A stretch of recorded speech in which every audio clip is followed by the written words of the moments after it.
you will see on tomorrow's test that I haven't been super explicit about, and because I'm not going to be here to answer the question, let me answer it right now. On the test, it will say something like the following. It will say, for the free response, it will say something like, solve this problem using logs to find the exact answer, then use your calculator to get the decimal approximation. It'll say, use logs to get the exact answer, then use your calculator to get the decimal approximation. Here's what we mean by that. This will come up if we have a banking problem. So, for example, I want to see how long it's going to take me to make $900 if I invest. This is like a problem from the homework. It's not exactly, but I'm just making it up. So let's say we have this equation and they're saying solve for t. They will write it as solve using a logarithm to get the exact answer, then use the calculator to get the decimal approximation. So here's what we would want to see. So we want you to first divide both sides by 750.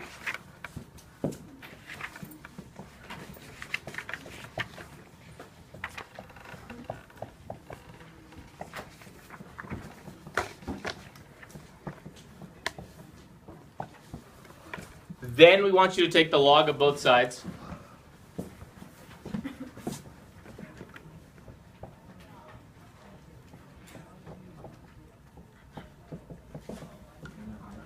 Oh yeah, sorry, you can do natural log. Sorry, I don't know why I said log. Yeah, it's better to just do natural log every time. Don't get confused. Yeah, just always do natural log, sorry. So take the natural log of both sides, you get this. Then we want you to know that the exponent comes downstairs in front. So we want you to write this.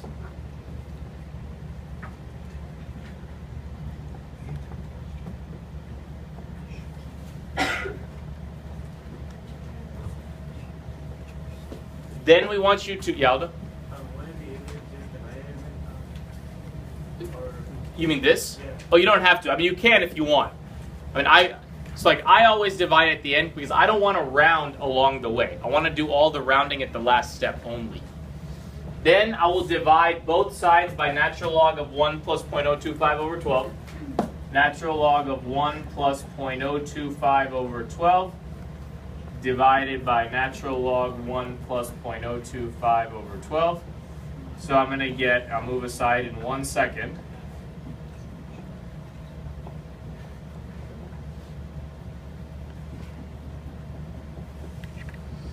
So here we are. Now we want people to notice that they need to divide by 12. David Torres. I thought you told me that you should never have the natural log over the natural log. It's only... I never said Yeah, so Not natural. I had it, the natural log like that, that. and then you told me to write it down as that, As what? like this.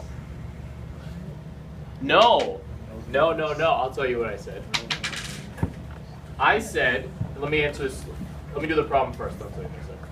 So this, folks, would be the exact answer. This is going to be required when it says find the exact answer. Using logs, or natural logs, same thing. So that's what we want here. Then it says find the decimal approximation. So then this goes into the calculator to get a number that says probably like, I don't remember what it was, but like 7.325 years. And actually, ideally, you would actually write years here. I don't know if I'm going to take off that. I haven't decided yet. Go ahead. And ideally, you should put the squiggly line. I know Mr. Kurth is big on that. I was never big on that, but yeah, you should. The squiggly line, yeah, I'm not so worried about that. But this is, so when it says use logs to get the exact answer, this is the exact answer. No rounding here. This is the approximation because we round it. I mean, like this goes on forever. We stopped it here. So we clearly are approximating, not giving exact. If it doesn't say, then, I mean, we always want this. We always want, like, how many years is it going to take? What's the interest rate going to need to be? Like I showed on the homework answer key.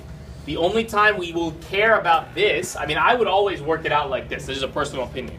The only time this will be graded is when we say use logarithms to find the exact answer. Mitzi? And Dave, I'll get your question in a second. Mitzi.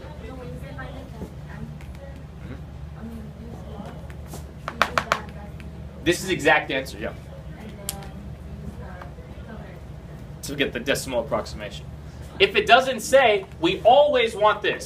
We always want this. Because we're talking about years. We're talking about percent. We're talking about how much money do I have in 10 years. This only when we say exact solution. Okay, so